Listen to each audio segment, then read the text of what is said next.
Unchurned is presented by UpdateAI.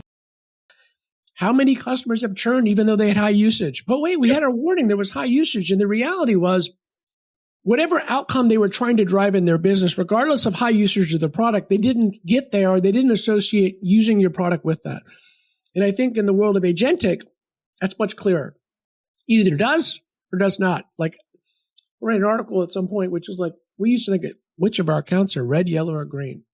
I don't think there's yellow. I think it's red or green. Hey, everybody. I'm Josh Schachter, co-host of Unchurned with John Johnson today. We are very excited. I always say that, but I really am very excited. This is my favorite VC in Santa Barbara.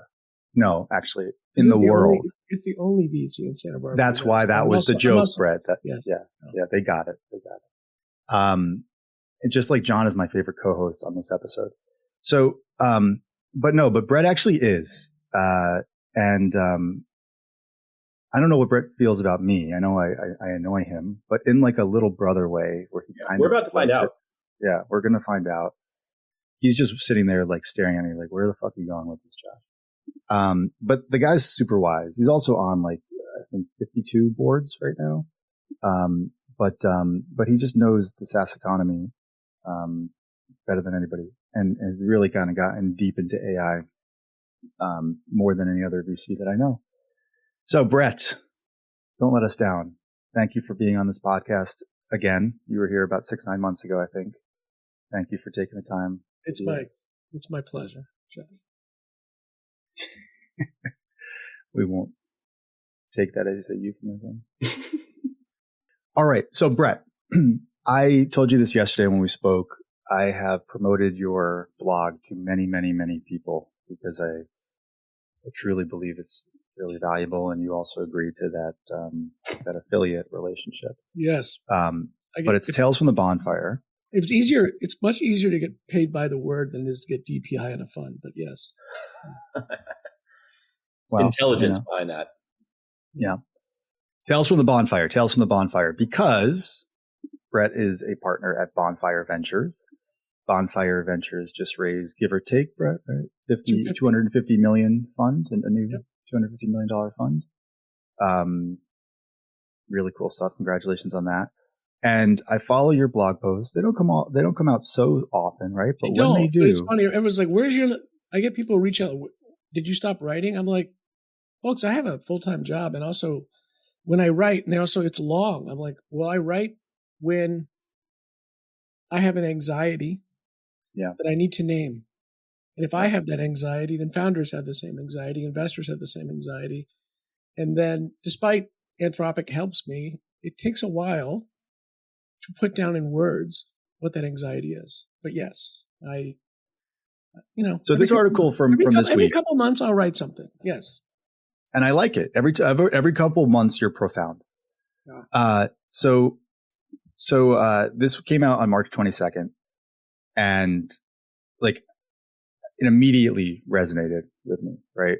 I stopped what I was doing when I was reading it, then I continued, and flushed the toilet, and then I continued, anyways, bad joke, but it immediately resonated with me, and it immediately resonated with many people, right? Because you received a lot of response about it.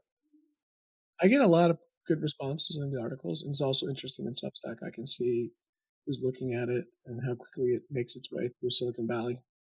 But this one was interesting in that real people that have been doing VC for 20 years, not an operator as a VC, people that I look up to, reached out personally and just said that it really resonated because I think it put in words what they were feeling as they were either working with existing larger portfolio companies that were wrestling with what does AI mean, or how they would guide and advise sort of the newer class of AI startups.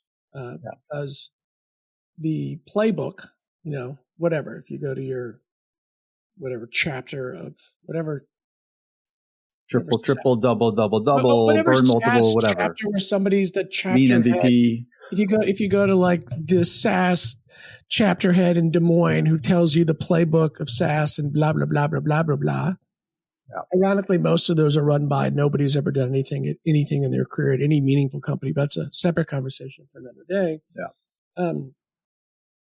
There is nothing written. And you know me, I held a large number of opinions strongly, especially as it relates to SaaS. And what I found, and given that I'd run in my prior career at Salesforce and Siebel and others, most function in every software company, of a fast-growing software company, either I was failing upwards or failing lateral, whatever it might be. I had an answer to like, oh, you need to go do this, you do this. Oh, you need to do that, you need to go do this. Oh, well, that's what you would do.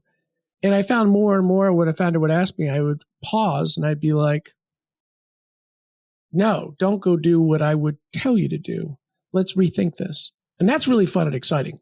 That's what you did recently during this last AI sort boom. Of 6 to 8 months, right? Yeah. Like, no. Let me rethink my advice to all these. Let me rethink my advice. And so, and I think the thing about the article is, when I first started running at AI, the big thing that I talked about was that I've been in software for 30 years. I was that Jimmy Neutron kid, got into Harvard Business School because I went into a manufacturing company that was sitting on a DEC VAX green screen. I brought him to client server. I remember trying to justify the $3,700 PO for the Gateway computer. Remember Gateway? The amazing laptop with like the boxes with the cow box. The cow box, right? Oh my gosh. Cow box. Yeah, the cow box. But it was a cool, right? I think it was a 486. Sweet with Windows 95 and Mick Jagger and team coming out saying, start me up. And then I went into on-premise with Siebel, and then I went to Salesforce. And the article about AI, when I first started, when people were like, oh my God. And I wrote about this like midsummer. And I went a little crazy on the predictions, and the predictions are happening faster than I said they would. And not to give myself credit, about 80% right. I had to be a little outlandish. So we're going to get to the change economy, which is the new article. But what was the previous stuff? The first article was really about how AI changes everything. And I was basically saying that I believe that 80% of the customer-facing applications that we all use today disappear, and that 50% of the application software traditional categories disappear.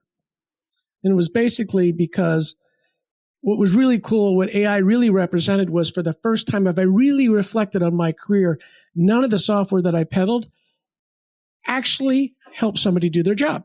Mm-hmm. They are CRUD databases where somebody enters stuff in, and then nominally somebody can see reporting back and then analyze how they would go run stuff better. But for individuals trying to do a job, the software didn't help you. And we were now at a moment where software could help you. And so if a software could help you, well, similarly, the first time as a functional user in the on-premise days, I would use one application, Siebel. At Salesforce, a salesperson uses 13 because of REST APIs. And oh God, an admin can change it. So I got 13 applications of hunting and pecking across that change all the time. And I don't become master of my craft. I become master of using software. And so the weird thing, there was this weird master, not the right analogy, but I'll use master-slave analogy, in that we were slaves to our software. Yeah. But if the software is now an assistant that's here to help you, my prediction was that users wouldn't use 9. They would look at an assistant and be like, hey, that's great. Can you do this and this and this? Mm-hmm. In a world where I don't want to go to many screens, it's a lot easier for somebody to go do that. That was one. So consolidation of software within a category. And the second was... And that the big platforms would be the winners. Was that I didn't part of say your predictions? But that's my question. I'll get to that in a second. Okay. Quit reading ahead, Josh. But second was that if you looked at AI, now when I wrote that article, inference cost was very expensive. We didn't have Lovable.dev and Replit and this stuff. At the time, I was basically saying, in order for you to use LLMs to be intelligent, you had to have enough context in the problem you were solving that you could solve this better than somebody rolling their own.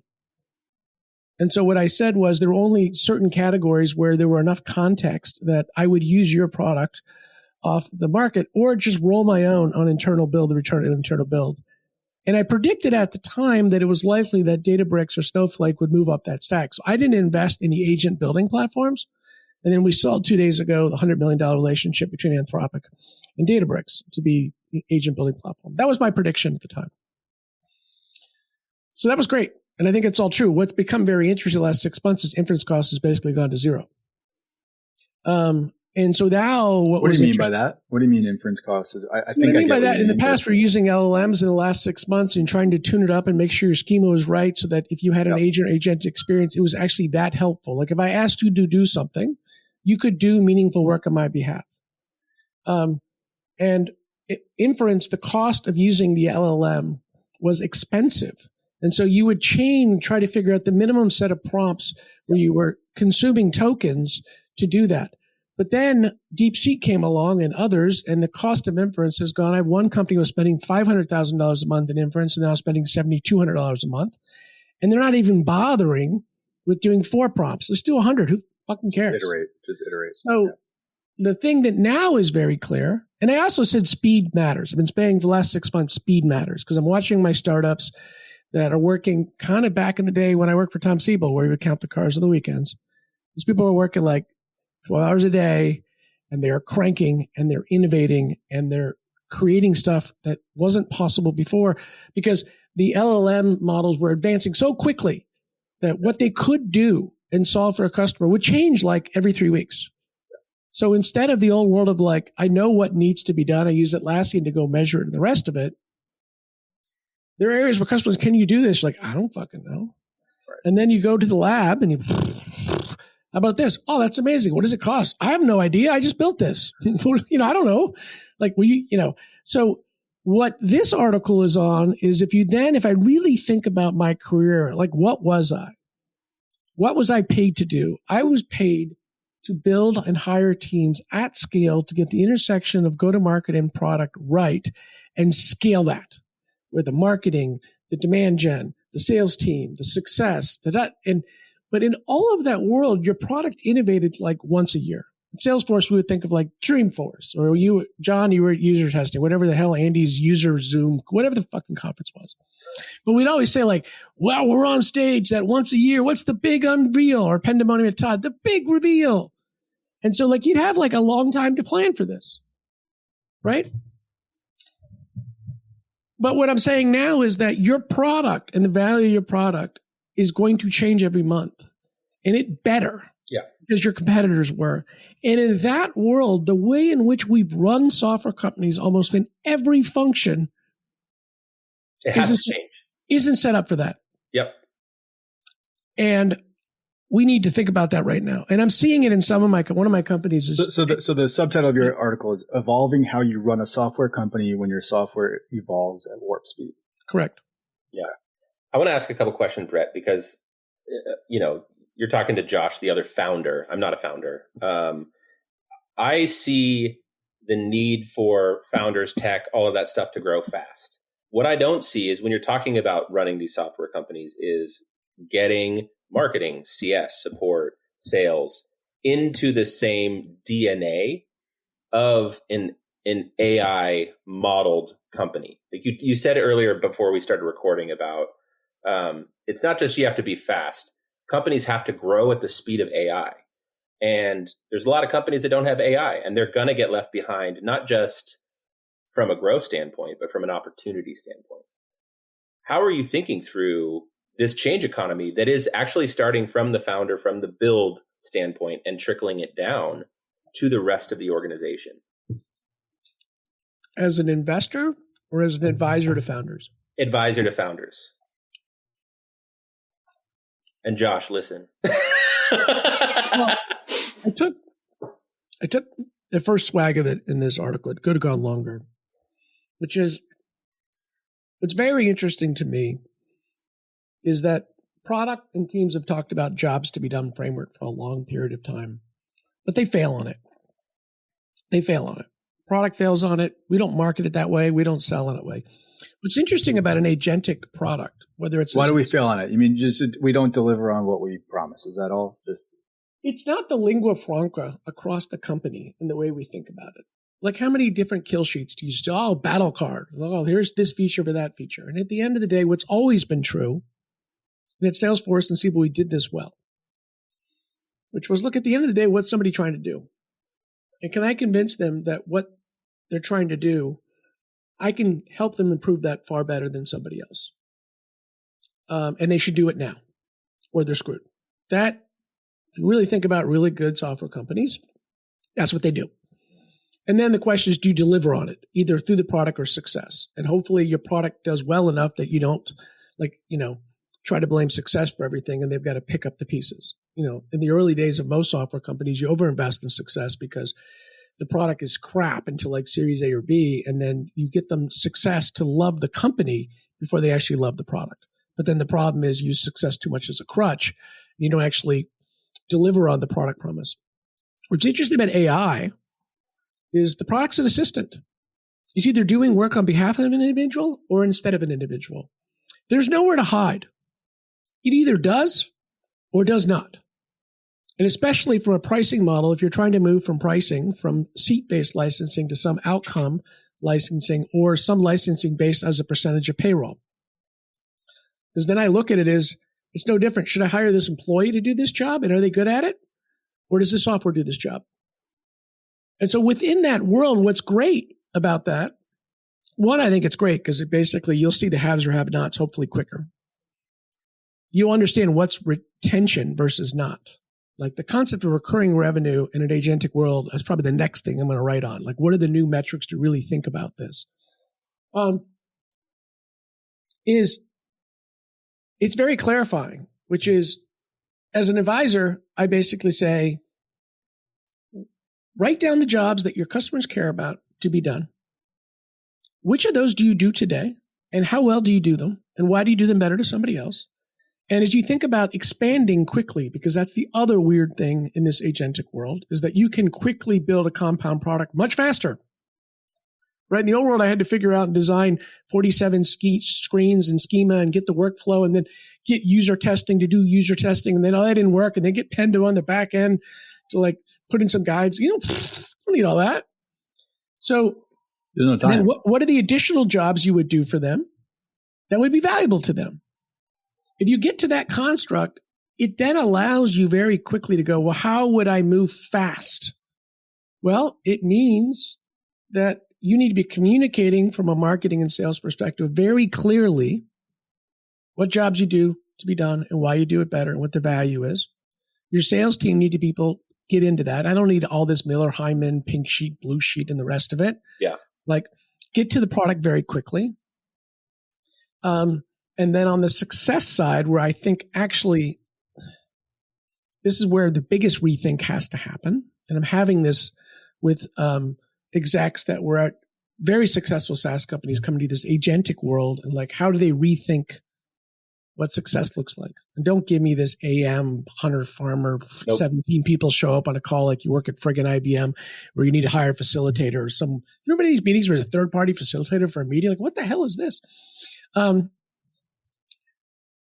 So, because the big thing is what founders don't get, until all our customers are robots and all our employees are robots, human comprehension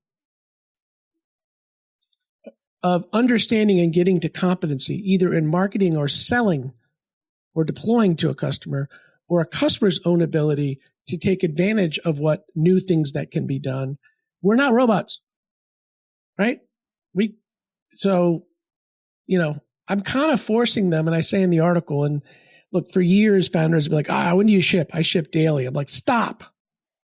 Why? Because nobody cares. It's like a tree fell down in the forest, but nobody heard it. The tree didn't fall down.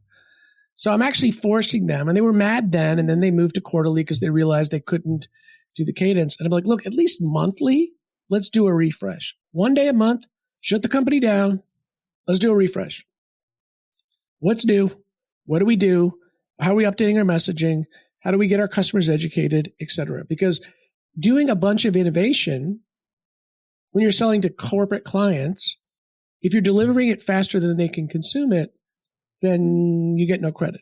So, but I'm organizing them very much around the jobs to be done. And before jobs to be done was a product concept, but it didn't leave the product team. And it needs to be the way we think about it from a marketing, selling, success, and deployment perspective. I don't have all the answers, but that's my first take at them. No, I like that. And, I actually just came off of going to both Pendo's customer conference and the Human Insight with user testing last year. And one of the big things that both companies on CX side kind of talk about is this, 80% of product never gets touched, right? And those data points are presented as a sales tool for Pendo, and yet they buy Pendo and they use Pendo, and 80% of product still doesn't get used, right? How much that goes to the heart of what you're talking about at the beginning of this is that actually like half of, or whatever percentage you said, of software isn't going to exist. And it's not that we're replacing something, it's that we are becoming more intelligent at what people are actually using and giving them what they use versus. Well, the other reality is we say 80% of product isn't used. What do you think about what I read in the article, which is if you think about everything that I would have given founders advice over the last 30 years how to run a company, it was all, the amount of the advice was directly tied to the amount of friction between the product you sold and the person actually getting their job to be done more effectively. A lot of explaining, CSM showing up at QBRs. Oh, you've used this capability, but did you know you could do this? And what the outcome is? Like, God forbid, when we say 80% of product isn't used, it means that a user didn't leverage any 80% of your capability because they didn't either know or grok how it was going to help me do my job, or it was too painful to go do it, right? I think the interesting thing with UserZoom and Pendo when we have these conversations is agentic has come along at the right time, because if you think about those products, there's a lot of analytics that those products produce, a lot of insight that then require people to go do something. But what's interesting is, I was talking to Todd about this. They introduced the most successful product last year was their full story competitor session replay. And already today, I could stare at the session replays. That's great. But if the session replay shows these 7 people hitting the same thing, let's just go summarize that and put it in a Jira ticket. Yep. And that's what it does today. And I'm like, can we extend it? Is there an ID to cursor? And just forget the Jira ticket, skip the Jira ticket. Just take it. Ask me, like, every time I see this, want me to just go back and submit the code? Like, that's the opportunity, right? Is that where you drive? So by the way, you're on the board of Pendo. Is that where you're trying to push them, like, to that extreme direction? Look, I'm not pushing. I push everybody equally. Todd has Todd has a very strong vision on his own. I am there to be supportive of that. But yes, I think Pendo is in a great opportunity in terms of all the data that it has and the relationship it has with product managers. And I think product managers, this world of there was product and there's dev, I think becomes munged. Yes. Right? Because in the old world, devs were super expensive, super precious, and we needed to make sure we never wasted their time. So we spent unlimited time making sure, whether you're using user testing or Pendo or whatever, to get the requirements exactly right in t-shirt size so we could get it down to the canonical unit. So we made sure they were writing the stuff. But in a world where 80% of the code can be written by AI, you could go to Lovable or what, I could come up with 4 iterations relatively quickly in 2 hours and go, is this it? Right? And so I think what Todd and I have been talking about is it's about iterative. So I've been trying to come up with a new word. It used to be waterfall in the on-premise world. It was agile in SaaS world. I don't think it's agile right now. It's like, well, it's Brett, like, there's a level of iteration that the speed to iterate and deliver on what the signals you're hearing, information you have, is what defines a killer R&D organization. It's a bit Kanban, actually, right? You're constantly refreshing, constantly taking from the top of the queue based on what you learn. Well, I think the interesting question I put in there, I don't know the answer is, what's the definition of GA? Yeah. Okay. Well, I'm gonna insert something here. Hey, everybody, it's Josh. Ever wonder what your team's missing in customer calls? UpdateAI doesn't just take notes. It captures the moments that matter.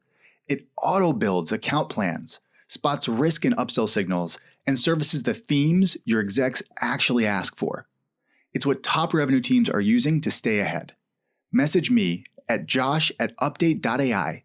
I'll show you how it works. I think from all of my experience, engineering resources were precious, Right. And what they wrote was precious. And if you put a hash in the wrong place, everything broke, right? And it was like, there was so much tribal knowledge, and there's the tons of jokes that are like, oh, this engineer put a hack together and did it this way, so we always have to do it, otherwise everything dies. What you're talking about actually makes code almost recyclable. Like you should think about it in a way that says, if these agents are actually coming up and creating this code, and the human is actually looking at the weight, right, and the importance and the connection, then it's not the code that's precious. It's the experience. Yeah, but I think you guys are both being, I agree with you. Yes. And you're both being a little bit hyperbolic. And because at the end of the day, like you give me a startup that's going to be like super successful without 10x engineers, you're not going to find it. No, right? I don't think that's not what we're saying. Okay. Engineers are as important. Like when we do startups, I'm like, go hire 10 devs. In the pack before I'd be balanced, like some devs, some sales and marketing. Go get 10 great devs. The work that those devs are doing has moved much higher order, right? And Lovable and the rest of them, and the big take and some of these are prosumer apps. These are apps you can roll out relatively quickly. They don't have to work with like a giant existing repository of code and the rest of it. I'm not trying to be hyperbolic. What I'm just saying is the really exciting thing for product and dev people is that you're going to be spending so much of your time trying to think through, does this actually solve the problem, and iterating on it, as opposed to the mungy-jungy of gathering requirements or checking code and the rest of it. Yeah. That's all. That's all I'm saying. Do you think that it also, because of the accessibility of data, gives you a lot more, I don't know, like comfort in what you're building, that it actually has to be in line with your customer success? Like you talked about that. Yes. The feedback loop is going to be so iterative that it's like, nope, this didn't work. What's next? And then you step into it. That's the interesting thing. Like I put in that, I don't know the right thing, but MAU, DAU, WAU, that's not it. I mean, if no one's using it, you're dead out of the water. But John, you're in success. Josh, you know about success. How many customers have churned even though they had high usage? But wait, we had a warning. There was high usage. And the reality was, whatever outcome they were trying to drive in their business, regardless of high usage of the product, they didn't get there, or they didn't associate using your product with that. And I think in the world of agentic, that's much clearer. It either does or does not. Like, I read an article at some point, which is like, we used to think, which of our accounts are red, yellow, or green? I don't think there's yellow. I think it's red or green. It's very clear. You drove the outcome or you didn't. And you have in your article, you comment on the importance of product marketing. I do want to talk about that. Yep. Because I think that's really important. I want to go back though to really kind of the beginning of what you were saying, which is that you labeled your anxiety. Your therapist and executive coach would be very proud, right? And so, but you also labeled my anxiety and everybody else's anxiety, and that's why I reached out to you when you wrote the article, and I emailed you. Also, just because I was looking for a touch point with you to continue the relationship that I nag you on, but I reached out to you because you it really struck a chord in a way that I hadn't really articulated myself yet in my own mind about my anxieties about just kind of the current state of SaaS as a founder. I can tell you what resonated in a moment with me from your article, but tell me, like, what is the anxiety as an investor, as as a proxy of being a founder? What's the anxiety that you labeled? There's two. As an investor, what the hell is an application software company anymore? I have $250 million at seed. That's a very large seed fund. Very few, emerging VCs. I mean, this is a fund that was started in 16, 17. Most of the VC money has been raised by like 7 mega funds. And we invest at the application layer. And so the anxiety is, what is a defensible application layer that can go the distance in a world where 20 years ago, companies went public at 20 million and now it's 250. So over a 10 or 15 year run, what is it I have to believe when we're investing in a company? And how do we look at that differently in this new world? What is the moat? Is there a moat? Which one would it be? How would I think about it? That's one anxiety. And then as an investor, what is the guidance we would give founders from seed to A or A to B or B to C? And how does that change dramatically from the guidance we may have been given over the last 20 years? And I think the anxiety as a former operator who is in all my groups Slack channel, if I showed you, like, I don't know, this may be crazy, but I'm in every investment Slack channel. I can see what's going on. So the founder doesn't have to tell me, hey, what's going on? You know what's going on. The anxiety is, how do you scale a company in a manageable way given this pace of change? It feels like I have to work 24 hours a day. It feels like it's never ending. It feels like the goalpost and everything's changing all the time. It's hard enough to run a startup. How do you build some repeatability in this rate of change? Is that anxiety that founders face? And then 4, in that, the biggest thing I wrote in the article, we really look at it, is we forget that best companies are talent density magnets. They attract to best people in the industry. They go there. We did that at Siebel. We did it at Salesforce. All day long when someone says, who's your number one competitor? I go, hire their top 4 reps. That will kill the company in 6 months. Go.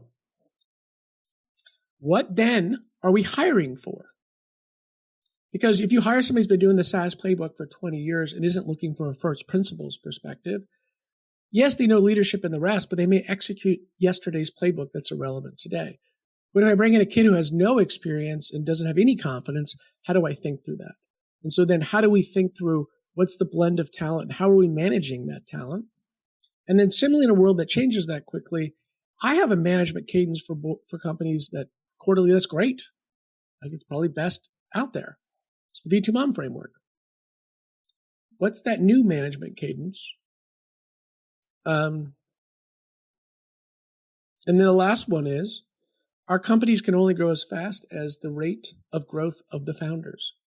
And so what is that rate of growth? How much does it accelerate? Where is it still the same? And how do we guide them on them? So those are the 5 things. And that's it? Anything else? Nothing else to add, Brett? This changes all of them. So that's the anxiety. Yeah. I mean, listen, the anxiety that all resonates, the anxiety that really kind of resonated with me the most was the speed of change and the defensibility. And this idea that, okay, is the rat race ever going to end now? Is that it? Am I just in a rat race? There's just 100 other rat races going on at the same time. Well, but it's the rat race, but it's also the rat race of like, just like when Brett like ghosts my text messages, he's like, just kind of go away, shoe fly. Like I feel that way with like all the YC companies, like shoe fly, like all of these, like they're just coming out of nowhere. I know you're going to say it, send a second and a third within 4 minutes. So I'll just wait for the third one. So you just wait for that one, right? But I know there's going to be another second and third Y Combinator in the next batch, right? And like that's actually what gives me anxiety. And it's not a ding at my own, abilities or confidence or anything like that. But there are so many it doesn't matter, young guns or not. Like you're right. There's no defensibility. There is, who's closer to the latest innovations, in Silicon Valley. I'm based in New York, not in Silicon Valley. And so it's just the rat race and the lack of defensibility. I do think, however, there is some defensibility. All right, what's the silver lining? If you as a founder have a unique insight to a problem that really exists, and you really sit in that product market fit and you understand that cold, as opposed to quickly hiring execs and scale beyond it. AI gives startups an opportunity to deliver kick-ass products far faster in their life cycle than they could before, get real-time feedback, what's working, what not, and those customers are going to ask you to do more quickly.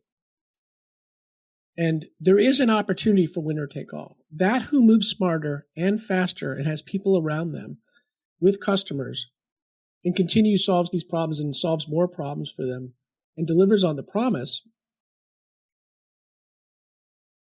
that's always been the case. I think AI separates the wheat from the chaff very quickly. I do believe if you're solving a broad enough problem and you gather data, in my article 7 months ago, I said data didn't matter, metadata mattered. I don't think that's true. If inference costs go to 0, if you have a set of data, you're still going to use off-the-shelf LLMs that you're going to train based on whatever data and process you have. And if you have more customers and more data, your agentic interface is going to be that much more useful. So, but I think it's good because it'll also tell people, look, I have a $5 to $10 million business. It's a good one. You look at it like, don't raise venture. Yeah. Because venture only cares if you're at 200 million in revenue, and then you'll build a $40 or $50 million company, and you'll feel like a loser because you end up owning none of it. You're always missing some. No, don't do that. Yeah. Just pay yourself a lot, whatever. Sell it to somebody. Like too many people raised venture that weren't venture scale opportunities. That's what happens when there's too much capital in the market. So I do believe that it will be a lot more clarifying. I also think if the company is just doing okay in the old world of SaaS, there's zombie companies where it takes a while for 80% retention to like play it out. And it's kind of, well, it's hard. And then you lose people, whatever. I think in this world, people I think retention rates are going to be like, NRS is going to be like 150 or like 25. And then you'll know you know what? The next 4 years of my life is better off doing something else. Yeah. I mean, my favorite part of it actually has been able to get closer to our customers because they have expectations, they have needs, and now you're able to really work with them and listen to them in real time and make those changes and enhancements in real time. The coolest thing about this stuff, and you know it, when you get your customer, you show them a product.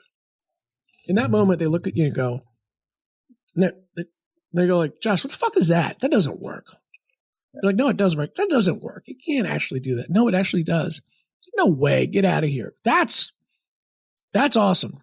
As opposed to somebody going to G2, looking at 47 things and reviewing, and they're all the same shit, and you're using shit, and then you got to figure out, is this shit less shitty than the shit you use? Like, blow all of that up. They just look at something and they go, oh shit, what does it cost? You come up with some number, you're like, well, if that works, why not? That's fun. That's not been the conversation with most founders in software the last 30 years. All right. So I still want to get to product marketing. Before we get to product marketing, maybe it's related. You've got a startup team knocking at your door with their pitch deck. They want you to invest. Doesn't know the concept. What are you looking for? Let's say it's 3 co-founders, whatever. What are you looking for as the winning formula for those guys? Those people. Sam Lesson wrote something good on this. Like, I invest at the seed stage. It's theme. Like, what is the problem they're trying to solve?